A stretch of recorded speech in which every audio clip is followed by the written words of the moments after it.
迅蟒蛇，不走！二人住！我们前后夹击。方小林，快动手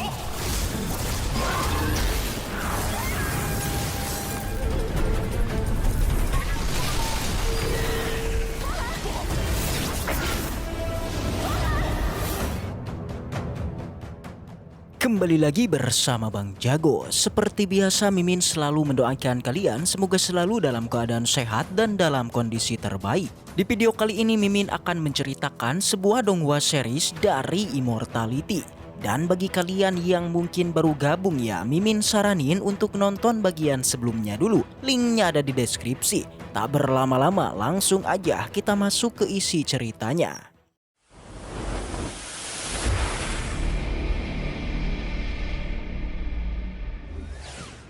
Cerita kembali dilanjutkan dengan sebuah kisah yang menceritakan mengenai adanya sebuah meteor yang jatuh ke lautan Cina Selatan.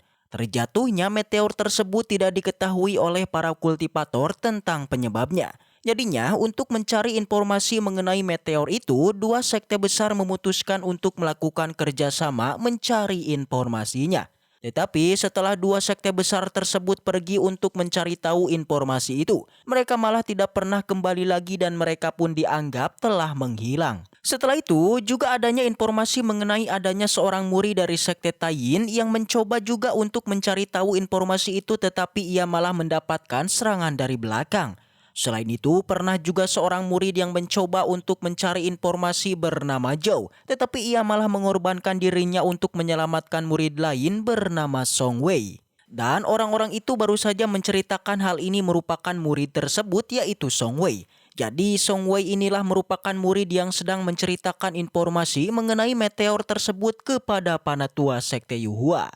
Tetapi masalahnya akibat kemisteriusan ini membuat mereka masih belum mengetahui mengenai meteor yang jatuh di lautan Cina Selatan tersebut. Dan ternyata Zhou Xiu yang sebelumnya telah menyelamatkan Song Wei masihlah hidup, yaitu dengan ia mendapatkan bantuan yaitu pil panjang umur. Tetapi masalahnya penyembuhan yang dilakukan oleh pil itu bisa dibilang sangat lambat sekali. Tak disangka si panatua ini menunjukkan kepada Song Wei sebuah batu yang merupakan pecahan dari meteor itu. Hal ini pun membuat Song Wei sangat kaget karena ternyata panatua ini terlebih dulu telah pergi ke sana dan telah berhasil mendapatkan pecahan meteor. Song Wei pun bertanya kepada sang panatua sebenarnya apa yang sedang terjadi di lautan tersebut. Panatua itu pun memberitahu bahwasannya meteor yang jatuh itu bukan berasal dari alam semesta Xuan Huang, tapi berasal dari kekuatan misterius yang masih belum mereka ketahui. Dari kedatangan meteor itu, entah mengapa membuat para pasukan dari dunia bawah sering sekali bermunculan. Yang hal ini pun diduga berasal dari para pasukan dunia bawah tersebut, tetapi masalahnya sang panatua masih belum mengetahui ancaman apa yang akan mereka dapatkan karena dia belum tahu banyak mengenai informasi dari meteor. 请掌教至尊明示，一无所知。 Sedangkan untuk Pang Han dan juga Long Xuan, mereka berdua sekarang sedang melakukan perjalanan untuk menuju ke tempat dari jurang kehampaan. Yang sekarang mereka terbang melewati tebing-tebing yang tinggi dan juga Long Xuan memberitahu kepada Pang Han kalau sebentar lagi mereka akan sampai di tempat dari lautan selatan.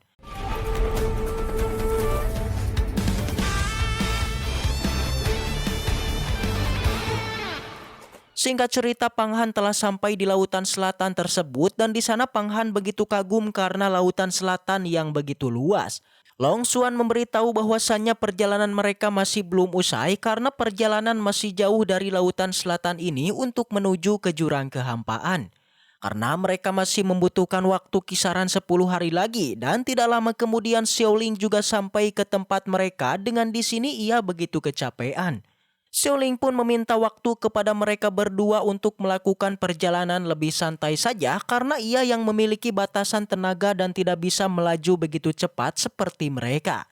Long Xuan pun menenangkan kepada mereka bahwasannya ia memiliki sebuah cara yang setelah itu pun Long Xuan mengeluarkan sebuah kapal. Dengan melakukan perjalanan menggunakan kapal, setidaknya mereka tidak akan kelelahan dan mereka masih bisa melakukan perjalanan sambil beristirahat. Pang Han yang memasuki kapal itu yang merasakan begitu nyaman sekali di kapal ini. Tidak hanya itu, Xiaoling juga merasa heran kenapa kapal ini begitu banyak sekali hiasannya. Long Xuan menjawab bahwasannya hiasan ini bukanlah sekedar dekorasi, melainkan kekuatan penyegelan yang membuat kapal ini memiliki ketahanan yang begitu kokoh. Long Xuan juga mengingatkan bahwasannya perjalanan utama mereka tidak akan menggunakan kapal ini, karena kapal ini hanya menjadi tempat peristirahatan saja. Setelah itu pun Long Xuan mengaktifkan kapalnya dan mereka pun melanjutkan perjalanannya. Dan mekanisme dari kapal ini ternyata tidak berlayar di atas lautan, tetapi terbang di atas lautan, yang hal ini pun membuat Pang Han cukup kagum dengan kapal ini. Tetapi baru aja mereka memulai perjalanan, tiba-tiba saja Long Xuan pergi ke sebuah pulau, yang di sana Long Xuan langsung pergi ke pulau tersebut, yang ternyata di sana Long Xuan merasakan adanya sebuah harta yang disebut dengan karang darah. 是血珊瑚，这就是血珊瑚。 Yang dimana harta ini dapat memulihkan kembali kekuatan Dauki mereka. Setelah Long Xuan selesai memulihkan Daukinya, ia pun memberikan karang darah itu kepada Pang Han untuk bergantian memulihkan. Pang Han pun begitu puas karena karang darah ini yang memiliki esensi begitu luas sampai 500 tahun umurnya. Setelah Pang Han selesai, Pang Han pun juga memberikannya kepada Xiaoling, tetapi Xiaoling mengatakan bahwasannya ia tidak membutuhkan itu karena ia ternyata memiliki teknik pemulihan yang bukan berasal dari karang darah, melainkan melalui hewannya langsung. Long Xuan, Tetapi di saat itu Long Xuan melihat adanya keanehan di lautan ini karena entah mengapa lautan ini yang begitu surut. Tidak hanya itu, ia juga bisa melihat para hewan laut yang naik ke permukaan seperti adanya sesuatu hal yang berbahaya di dasar laut. Yang sudah pasti, lautan selatan ini memiliki masalah dengan adanya meteor misterius yang telah jatuh di sana. Kemudian pun kita berpindah ke tempat dari senior Hua Tiandu yang sekarang ia tampak menyempurnakan sebuah pil di dalam tungkunya. Tetapi di saat itu Wang Luo datang ke tempatnya Hua Tiandu untuk melaporkan situasi yang sedang terjadi antara para sekte abadi. Yang dimana sekarang para sekte immortal sedang memanas dan Wang Luo khawatir bahwasannya permasalahan utama yang dapat mengancam sekte Yuhua mereka nanti bukanlah peperangan musuh, melainkan peperangan dari antar tiga sekte. Tetapi Hua Tiandu tidak merespon perkataan Wang Luo dan ia tetap berfokus untuk memurnikan pemurniannya di tungku miliknya. Tetapi tidak lama kemudian tiba-tiba saja adanya suara seorang perempuan yang datang ke tempat mereka. Wang Luo pun segera keluar untuk melihat wanita tersebut, ternyata itu merupakan Qing Wei. Wang Luo yang melihat kedatangannya merasa kesal karena dia yang telah beraninya memasuki kediaman senior Hua Tiandu. Tetapi sebelum dia menjelaskan, tiba-tiba saja ramuan yang telah dibuat oleh Hua Tiandu akhirnya telah jadi.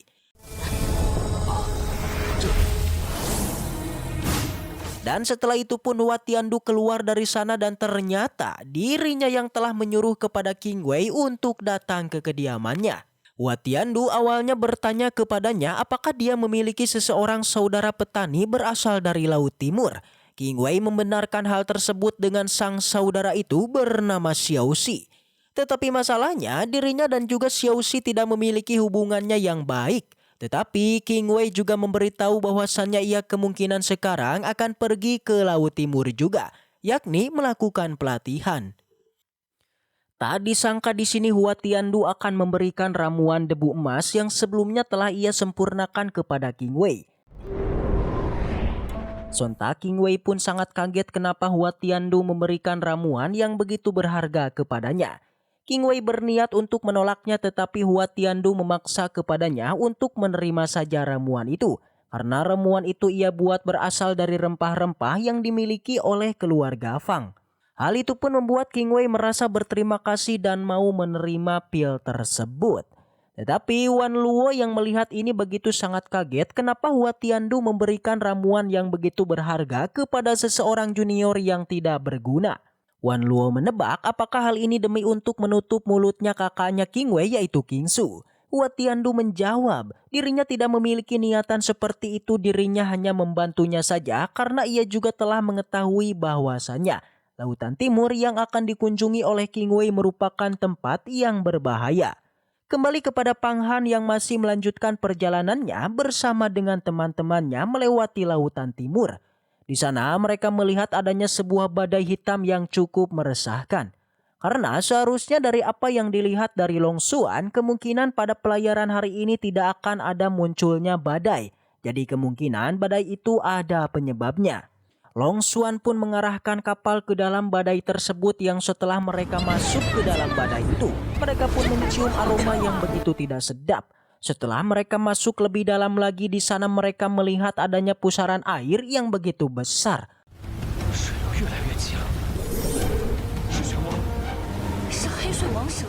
Dan dari dalam pusaran itu ternyata adanya seekor binatang ular yang merupakan spesies kuno dan juga langka.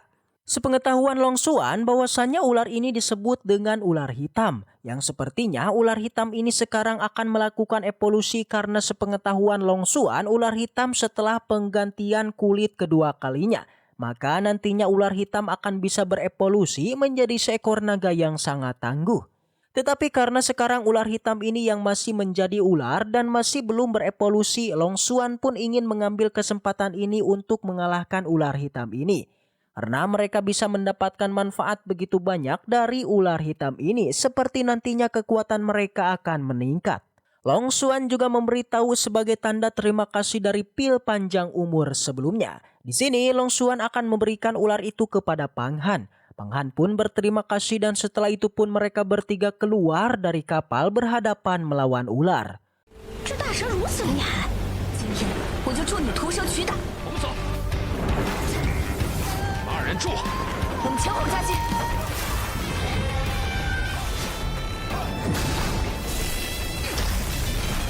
黄小林，快动手！